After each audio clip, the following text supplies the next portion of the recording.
गुरु ब्रह्म महिमा अलेख शरणं गुरु ब्रह्म महिमा अलेख शरणं गुरु ब्रह्म महिमा अलेख शरणं। गुरु कृपा यूट्यूब चैनल तरफरु आपण मानकु हार्दिक अभिनंदन जनाई आरंभ करने को जाउछि 2024 मसीहारे अक्टोबर मासर मासिक राशिफल 12 गोटी राशिर प्रत्येक राशिफल पृथक पृथक भाव में दियाजिब। 12 गोटी राशिर 8 गोटी ग्रहर फलाफल आपण मानकु जणाई दियाजिब।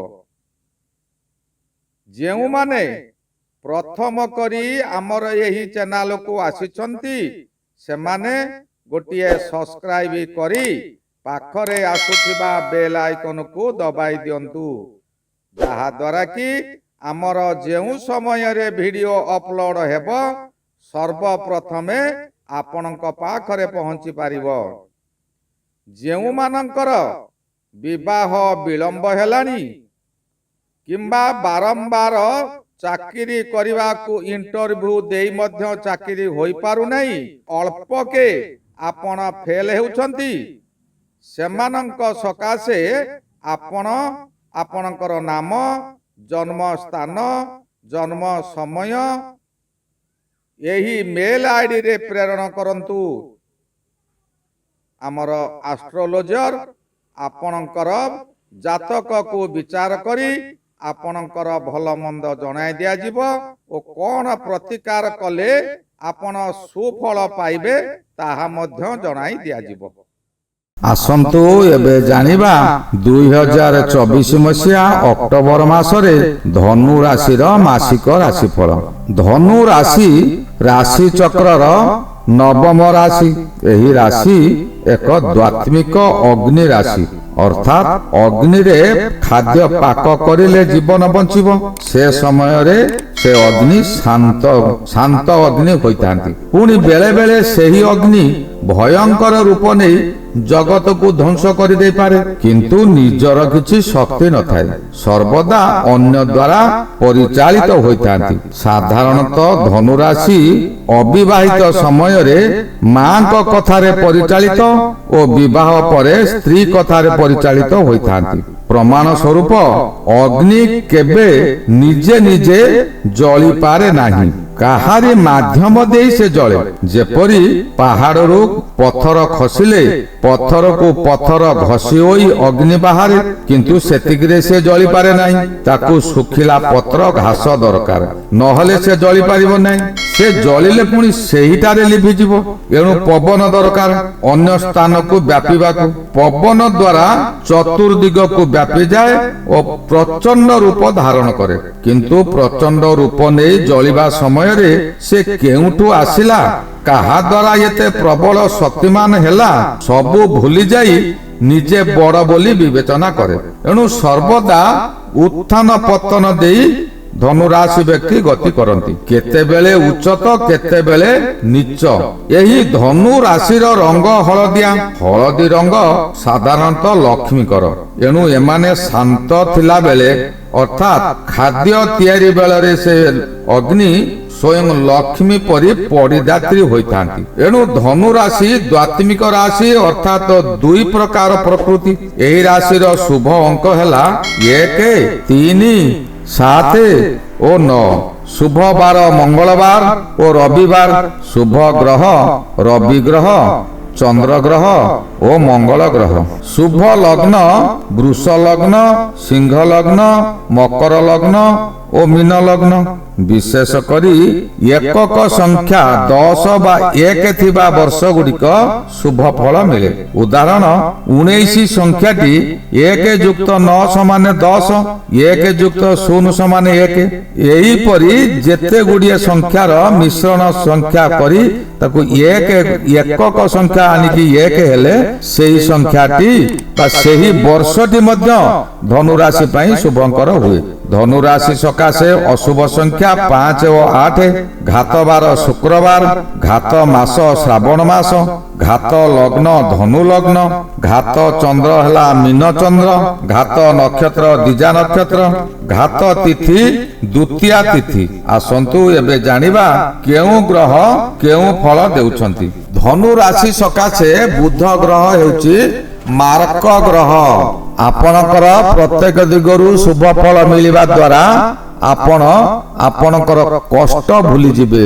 ଏବେ ଆସନ୍ତୁ ଜାଣିବା ଧନୁ ରାଶିର ଅକ୍ଟୋବର ମାସରେ ମାସିକ ରାଶିଫଳ। ଧନୁ ରାଶି ବ୍ୟକ୍ତି ମାସର ଆରମ୍ଭରୁ ଉଚ୍ଚକୁ ଉନ୍ନୀତ ହେବେ। ଗତ ମାସ ମାନଙ୍କରେ ଆପଣ ବହୁ ହଇରାଣ ହୋଇଛନ୍ତି, ଏବେ ତାହାର ସମାପ୍ତି ସମୟ ଆସିଗଲା। ଆପଣ ଏବେ ଯେଉଁ କାମରେ ହାତ ଦେବେ ତାହା ଅତି ସହଜରେ ପୂରଣ ହେବ। ପ୍ରତି ସ୍ଥାନରେ ଆପଣ ଜୟଯୁକ୍ତ ହେବେ, ବହୁ ସମ୍ମାନର ପାତ୍ର ହେବେ। ଆର୍ଥିକ ସ୍ଥିତିରେ ଆପଣଙ୍କର ସ୍ୱଚ୍ଛଳ ଦିଗକୁ ଗତି କରିବ। ଶରୀରରେ ଥିବା ରୋଗ ସବୁ ଅର୍ଥ ବଳରେ ଆପେ ଆପେ ଭଲ ହୋଇଯିବ। ମନ ଖୁସି ରହିବ। ଆପଣଙ୍କ ମୁଖମଣ୍ଡଳରୁ ଏକ ଉଜ୍ଜଳ ଜ୍ୟୋତି ବାହାରିବ। ଆପଣଙ୍କର ଉପରିସ୍ଥ ଅଫିସର ମାନେ ଆପଣଙ୍କୁ ବିଶ୍ୱସ୍ତ ଭାବିବେ। ବହୁ ବଡ଼ ବଡ଼ କାମ ମାନ ଆପଣଙ୍କୁ ଦେବେ। ଆପଣ ସେ ସବୁ କାମ ଅକ୍ଲେଶରେ ପୂରଣ କରି ସମସ୍ତଙ୍କର ଓ ଅଫିସରଙ୍କର ପ୍ରିୟ ପାତ୍ର ହେବେ। ଆପଣଙ୍କର କାର୍ଯ୍ୟଶୈଳୀକୁ ଅନ୍ୟମାନେ ଅନୁକରଣ କରି ସେମାନେ ସେହିପରି କାର୍ଯ୍ୟ କରିବାକୁ ଚାହିଁବେ। ଆପଣଙ୍କର ଯଶ ଚତୁର୍ଦିଗରେ ପ୍ରକାଶିତ ହେବ। ମାସର 17 ତାରିଖ ଠାରୁ ଆପଣଙ୍କର କେଉଁଠି ପୁରୁଣା ବକେୟା ବାକି ଥିଲା ତାହା ମିଳିଯିବ। ଆପଣ ଯେଉଁ କାର୍ଯ୍ୟ କରନ୍ତୁ ତହିଁରେ ଆପଣଙ୍କୁ ସଫଳତା ନିଶ୍ଚୟ ମିଳିବ। ଜୁଆ ଖେଳ ବା ସେୟାର ମାର୍କେଟରେ ଅର୍ଥ ଲଗାଇବା ତାହା ମଧ୍ୟ ଗୋଟିଏ ଜୁଆ ଖେଳ ମଧ୍ୟକୁ ଯାଇପାରେ। ସେଥିରେ ଏହି ସମୟରେ ଆପଣ ଲାଭବାନ ହେବେ। ଆଶା ଠାରୁ ପ୍ରଚୁର ପରିମାଣରେ ଲାଭ ଉଠାଇବେ। ଆପଣ ହଠାତ୍ କୋଟିପତି ବନିଯାଇ ପାରନ୍ତି। ଚାକିରି କରିଥିବା ବ୍ୟକ୍ତିମାନେ ହଠାତ୍ ତାଙ୍କର ପ୍ରମୋଶନ ହୋଇ ତାଙ୍କର ଦରମା ବୃଦ୍ଧି ହୋଇଯିବ।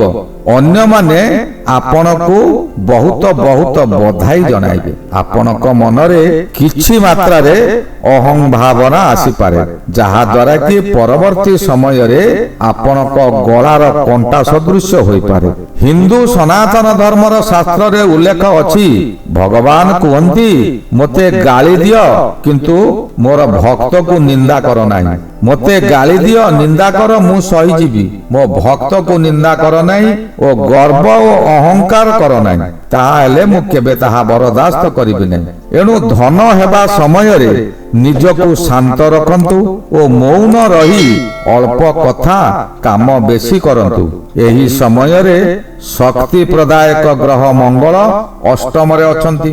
ଆପଣଙ୍କର ଅହଙ୍କାରକୁ ରବି ତାଙ୍କ ମିତ୍ର ଗ୍ରହ ମଙ୍ଗଳଙ୍କ ଦ୍ୱାରା ଦିଆ କରାଇବେ। ହଠାତ୍ ଆପଣ ରୋଗରେ ପୀଡ଼ିତ ହୋଇଯିବେ। ରୋଗ ଶଯ୍ୟାରେ ଥାଇ ରାତ୍ରିରେ ନିଦ୍ରା ଯାଇପାରିବେ ନାହିଁ। ନିଦ୍ରା ନହେଲେ ଶରୀର ଅଧିକ ଖରାପ ହେବ। ଆପଣଙ୍କର ଦୁଶ୍ଚିନ୍ତା ବଢିଯିବ। ବହୁ ଧନହାନି ହେବ। ଅହଙ୍କାର ଯୋଗୁଁ ଏ ସମସ୍ତ ନଷ୍ଟ ହୋଇଯିବ। ମାନସିକ ବିକୃତି ହେବ, ଯାହା ଦ୍ୱାରା ରାସ୍ତା ଦୁର୍ଘଟଣା ମଧ୍ୟ ହୋଇପାରେ, ରକ୍ତପାତ ହୋଇପାରେ, ଫୌଜଦାରୀ ମାମଲା ହୋଇ କୋର୍ଟ କଚେରୀ ପର୍ଯ୍ୟନ୍ତ ଯିବ। ଜମି ବାଡ଼ିରେ ଗଣ୍ଡଗୋଳ ହେବ। ଭାଇ ଭାଗରେ ଆପଣଙ୍କର ଭାଗ ପାଇବା କଷ୍ଟକର ହେବ। ଶତ୍ରୁମାନେ ବିଭିନ୍ନ ଦିଗରୁ ଆପଣଙ୍କୁ ଆକ୍ରମଣ କରିବେ। ଅକ୍ଟୋପାସ ପରି ଶତ୍ରୁମାନେ ଚତୁର୍ଦିଗରୁ ଆପଣଙ୍କୁ ମାଡ଼ି ବସିବେ। ଆପଣ ରକ୍ଷା ପାଇବା ସକାଶେ ଯେତେ ଚେଷ୍ଟା କଲେ ମଧ୍ୟ ଆପଣଙ୍କ କଥାକୁ କେହି ହେଲେ ଶୁଣିବେ ନାହିଁ, ବରଂ ଓଲଟା ବୁଝି ଆପଣଙ୍କ ଉପରେ ସମସ୍ତ ଦୋଷ ଲଦିଦେବେ।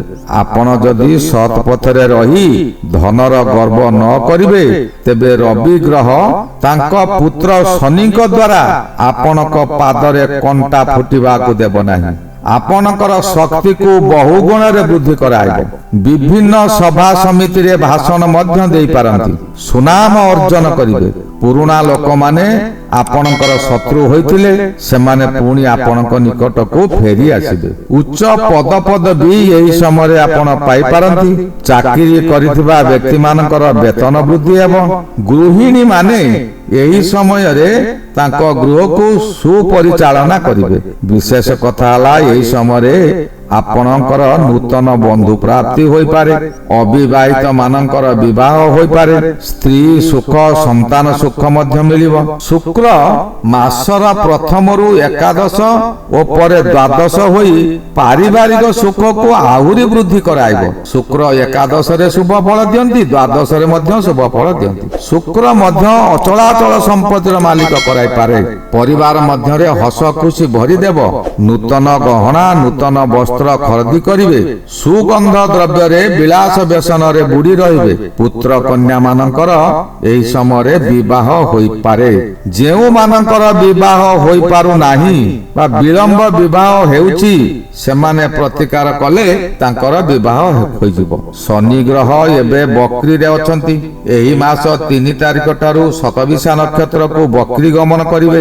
ଶନି ଏବେ ଶାସନ ଭାର ଦାୟିତ୍ୱ ରାହୁ ସହିତ ମିଶି କରିବେ, କାରଣ ଶତବିଶା ନକ୍ଷତ୍ରର ଅଧିପତି ରାହୁ ମହାଗ୍ରହ।